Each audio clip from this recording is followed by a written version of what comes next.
ಹಂಸಧ್ವಜ, ಋಷಿಕೇತು ನೀಲಧ್ವಜರು ರಾಯಭಾರಿಯಾಗಿ ದಯಮಾಡಿಸಿದ್ದಾರೆ.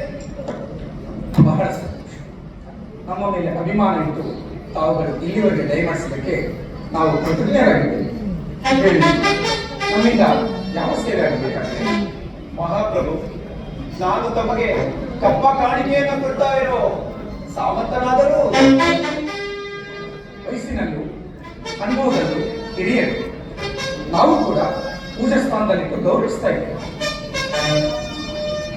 ಆ ಸಲಿಗೆಯಿಂದ ತಮ್ಮಲ್ಲೆರಡು ಮಾತನಾಡಬೇಕೆಂದು ಇಲ್ಲಿಗೆ ಬಂದಿದ್ದೇವೆ. ಹಿರಿಯರ ಸಲಹೆಯನ್ನು ಅಂಗೀಕರಿಸಿದರೆ ಎಲ್ಲರಿಗೂ ಕ್ಷೇಮ. ಧರ್ಮರಾಯ ಬಿಟ್ಟಿರುವ ಅಶ್ವಮೇಧ ಕುದುರೆಯನ್ನು ತಮ್ಮ ಸೇವಕರು ಕಟ್ಟಿ ಹಾಕಿರುವುದು. ಕಟ್ಟಿ ಅಂತ ಅಪ್ಪಣೆ ಮಾಡಿದ್ರೆ ನಾವು ಅಶ್ವದ ರಕ್ಷಣೆಗೆ ಬಂದಿರುವ ಯಾರ ಗೊತ್ತೇ? ಪರಮಶಿವನಿಂದ ಪಾಶುಪತಾಸ್ತ್ರವನ್ನು ಪಡೆದ ಪಾರ್ಥ. ಸುರಲೋಕಕ್ಕೆ ಸೋಪಾನವನ್ನು ಕಟ್ಟಿ ಕಾಮಧೇನು ಕಲ್ಪವೃಕ್ಷವನ್ನು ತಂದ ಫಲ್ಗುಣ. ಕಾಂಡವನವನ್ನು ಅಗ್ನಿಯ ನೈವೇದ್ಯ ಮಾಡಿ ಗಾಂಧೀವವನ್ನು ಪಡೆದ ಗಾಂಧೀವಿ. ಯಂತ್ರವನ್ನು ಭೇದಿಸಿ ಪಾಂಚಾಲಿಯನ್ನು ಪಡೆದ ಸವ್ಯಸಾಚಿ. ಮೂರು ಲೋಕದ ಗಂಡ ಒಂದು ಬಿರುದಾಂಕಿತನಾದ ಅರ್ಜುನ ಚಿಕ್ಕಪ್ಪ. ಚಿಕ್ಕಪ್ಪ ಅಂದರೆ ತಾವು ತನ್ನ ಪಾದಕ್ಕೆ ಆಪತ್ತು ಬಂದಿದ್ದರೂ ದೊಡ್ಡ ಬಾಣವನ್ನು ಪುನಃ ತೊಡದೆ ಹೋರಾಡಿ ಬಂದ ವೀರ ಕಂಡನವನ ಋಷಿಕೇತು. ಬರೀತೀರನಲ್ಲ, ತಾವು ಶೂರಕರ್ಣ. ಅಂತವನ ಮಗನಾದ ನೀನು ಧೀರನಿಗೆ ತಕ್ಕ ಮಾತುಗಳನ್ನು ಆಡಬೇಕೇ ಹೊರತು ಈ ರೀತಿ ಹೊಗಳಬಂಟನಾಗಬಾರದು. ಮೂರು ಲೋಕದ ಗಂಡ ಅಂತ ಹೊರತಾರ ನಿಮ್ಮ ಚಿಕ್ಕಪ್ಪನ ಶೌರ್ಯ, ಸಾಹಸ ಇವರನ್ನೆಲ್ಲ ನಾವು ಚೆನ್ನಾಗಿ ತಿಳಿದುಕೊಂಡಿದ್ದೇವೆ.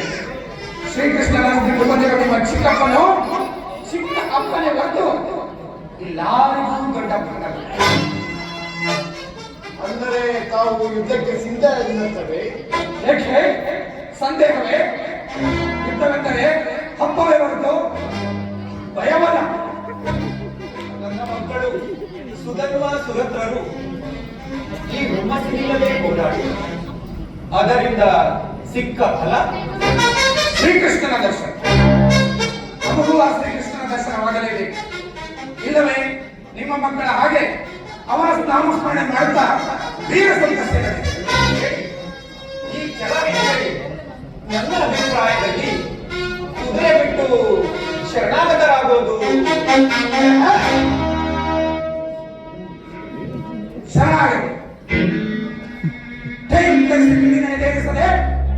ತಲೆ ತಗ್ಗಿಸಿ ಸುಮ್ಮನೆ ಶರಣಾಗತಿ ಆಗೋದು ಶಸ್ತ್ರಧರ್ಮಕ್ಕೆ ಅಪಮಾನ. ವೀರ ಪುತ್ರಿಯನ ದೇಹದಲ್ಲಿ ಅರಿಯುತ್ತಿರುವುದು ಪವಿತ್ರವಾದ ರಕ್ತ ಹೊರತು ಒಳಕ್ಕೂ ನೀಡಲ್ಲ. ಕುದುರೆ ಕಟ್ಟಾಯಿತು, ಹೋರಾಡುತ್ತೇವೆ. ಸಲವಿದ್ದರೆ ಜಯ, ಇಲ್ಲವೇ ವೀರ ಸಂತ. ತಮ್ಮ ಚಿತ್ತ ಅಪ್ಪಣೆಯಾದರೆ ನಾವು ರಾಯಭಾರಿಗಳಾಗಿ ಬಂದಿದ್ದೀರಿ. ಮೊದಲು ನಮ್ಮ ಆತಿಥ್ಯವನ್ನು ಸ್ವೀಕರಿಸಿ, ನಂತರ ನಮ್ಮ ಉತ್ತರವನ್ನು ನಿಮ್ಮ ಪ್ರಭುಗಳಿಗೆ ತಿಳಿಸಿ. ಮಂತ್ರಿಗಳೇ, ಸೈನ್ಯನ ಸಿದ್ಧಪಡಿಸಿ. ಯಾವುದಕ್ಕೂ ಅದಾವಂತೆ ಮಾತೃಶ್ರೀಗಳನ್ನು ಕಳೆದು ಅಭಿಪ್ರಾಯ ತಿಳ್ಕೊಳ್ಳೋದು ಒಳ್ಳೆಯದು. ಹೌದು, ನಾವೇ ಹೋಗಿ ಅವರ ಆಶೀರ್ವಾದ ಪಡೆದು ಬರುತ್ತೇವೆ.